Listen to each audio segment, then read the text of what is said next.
Bonjour et bienvenue sur Rubber & Steel, la chaîne pour tout savoir sur les montres. Pour cette 16e vidéo de ce mois de décembre, je vais vous parler des montres hors acier et de leur valeur actuelle et où je les vois dans le futur. Et la question qui est ouverte est de savoir si ces montres ne sont pas sous-cotées.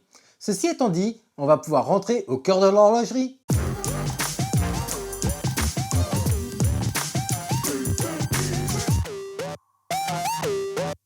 Avant de commencer, et comme je vous le répète tous les jours, n'oubliez pas qu'il y a un concours sur la chaîne pour gagner une montre et le lien vers la vidéo en question sera dans la description. Les montres hors acier sont depuis un bon bout de temps mal aimées par les gens, qui préfèrent l'acier d'une part pour le style plus sport et de l'autre pour son côté bon marché. Mais de nos jours, ces montres dites accessibles ne le sont plus vraiment.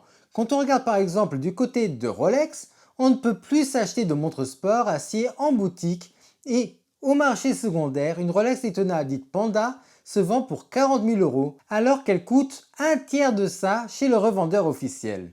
C'est donc logique de se demander pourquoi les gens ne se dirigent pas plus vers les montres hors acier alors que si on reste sur la Daytona, les versions hors acier se retrouvent au marché secondaire pour 24 000 €, soit 16 000 € de moins que la version acier, alors que celle-ci a physiquement beaucoup plus de valeur due à la quantité d'or qui y est utilisée. Pour moi et d'après ce qu'on voit, les gens se réintéressent à leur acier et c'est donc en partie à cause de ce que je viens de vous dire.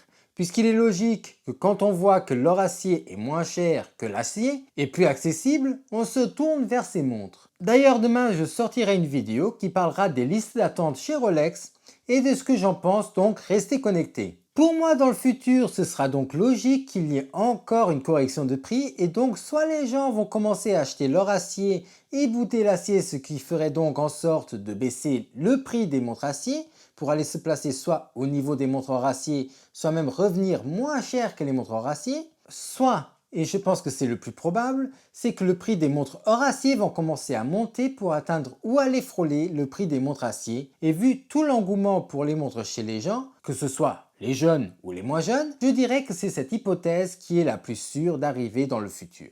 Et pour moi, l'or acier a beaucoup de charme et ça vaut vraiment la peine de s'attarder dessus, puisque ce sont des montres qui ne sont pas si tape à l'œil que ce qu'on pense, et en plus, elles peuvent être habillées avec une grande variété de vêtements, donc pourquoi s'en priver? En conclusion, je pense que pour une grande variété de Rolex, passer à l'or acier serait un très bon investissement, puisque ces prix devraient augmenter dans le futur, d'après moi. Mais bon, ne vous fiez pas à moi, je ne suis pas expert et je ne vois pas le futur. Ce n'est juste mon opinion. Voilà, on a fini avec cette 16e vidéo de décembre. Si elle vous a plu, n'hésitez pas à la liker, commenter et à vous abonner. Et moi, je vous dis à demain pour une nouvelle vidéo.